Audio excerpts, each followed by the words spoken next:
Hi everyone, and welcome to my channel, Inspirational Fuel. My name is Bernadina Wilson, and I'm here to encourage, empower, and elevate someone. So I'm coming to you today with another video, and today we're going to talk about being in the overflow of the oil. Yes, we're going to talk about being in the overflow of the oil. We're going to talk about Samuel and David. When God told Samuel to stop weeping over what he's done, he made David king, and he's letting him know, I made him king for a reason. But at the time that God told Samuel to go to Jesse's house, he didn't give very many details rather, of what he would look like.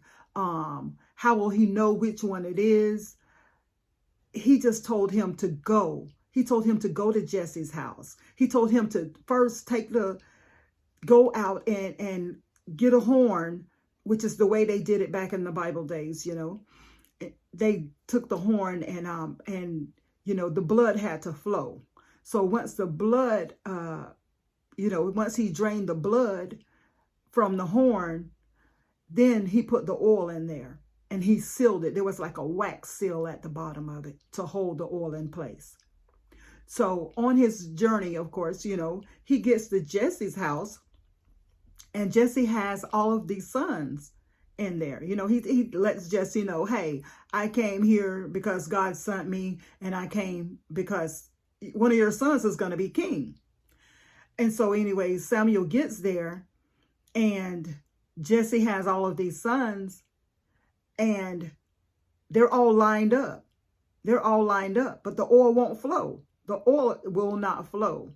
And so Samuel begins to think, wait a minute, okay, God gave me directions to come to this house. So I know I'm at the right house. I'm at Jesse's house.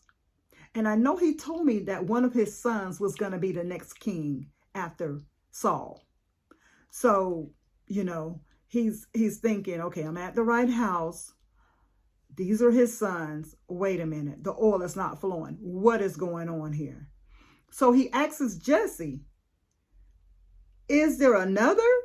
Because I know what I heard, what God told me, and I know that I'm at the right place that he told me to come to. So Jesse says, yes, there is another, but he's just a boy out there tending to the sheep. I'm sure he's thinking, I know you're not talking about that one. So he's like, well, go get that one. Yeah, let's see, go get that one. So he's, of course, goes out there and gets David.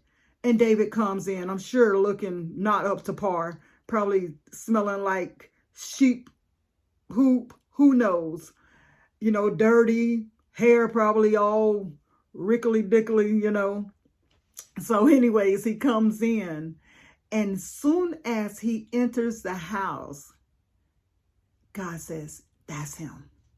That is the one that the oil is going to flow. That is the next king right there.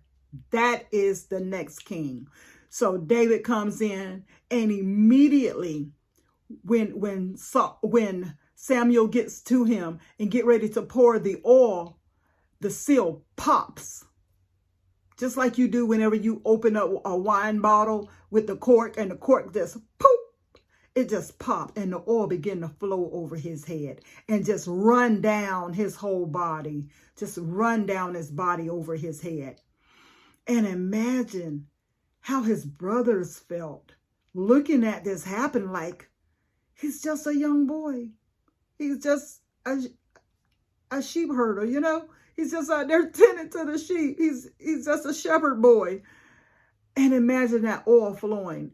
But imagine how David felt in front of his brothers, and their eyes seeing this oil flow over him. But the thing that got me the most about this whole thing was that after the oil flowed down on David's head, and he's called the next king, he has to go back out and continue to tend to the sheep. He had to go back out there and go back to work. He didn't get no special privileges, none whatsoever at that time. He had to go back out there and tend to the sheep. So imagine, he's came in, he's got this oil flowing all down, running down his face and down his body, and he has to go back out there and tend to the sheep. Because let me tell you, him tending to those sheep was God's way of him working behind the curtain. That was his way of working before the big reveal. Him tending to it wasn't just him out there tending to the sheep. It was practice. It was behind the curtains practice for what God was about to do to him, for him. God was about to elevate David.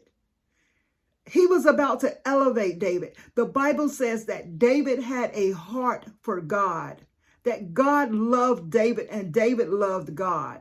He was out there not just tending to the sheep. He was out there talking to God. He was out there singing to God. He was out there praising and worshiping God.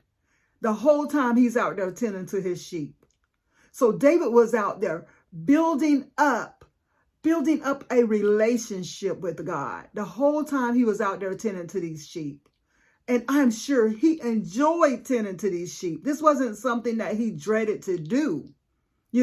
I'm sure that, he'd rather had been in the house and enjoying good meals and, sitting back, flicking the TV if they had one back then. Of course they didn't, but, he'd rather had been in there chilling, relaxing. But since that was his job, I'm sure that he made the best of his circumstances. And he began to enjoy that thing. And so after all of this happens, of course, you know the whole story. He ended up later, playing music for Saul, and Saul inviting him in, and he became king and all of that, So my thing today is, you never know what you're doing, your job that God has you doing, because it's all practice. It's all practice for the big reveal. The curtains are going to be pulled. Everyone's going to see who you are. You are God's anointed one. And the other thing I love about it is, God didn't change David's name. God did not change David's name. David's name held some weight. I'm sure they talked about him. I'm sure they said things behind his back. But David's name held some weight. To know that he was able to kill Goliath with something that he was already used to. It was something he was already, it was just nothing for him to do, because he was already tending to the sheep. He was already, I'm sure, with his bow and his arrow, and that rock he had to hit Goliath and knock him down and kill him. It was something he was already doing anyways. And it was something he loved to do anyways, which was tending to the sheep. So sometimes God will give us something.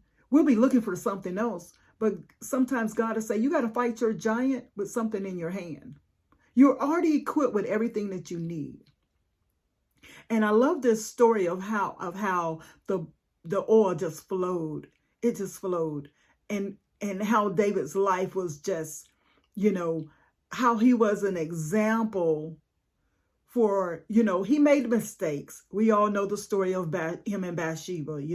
He loved Bathsheba. He seen her, he was on a rooftop and he seen Bathsheba down there bathing, and he ended up having her husband killed so that he can, be with her. And they ended up having a child, and that child died because of this, of what David did, killing her husband to be with her, to take her as his wife, Bathsheba. And then their second child, God blessed them and all of that stuff.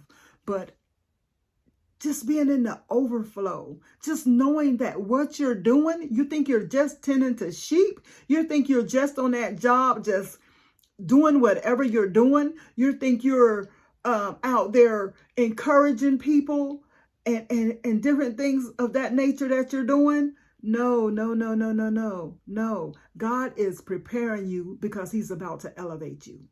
God is preparing you for the big reveal.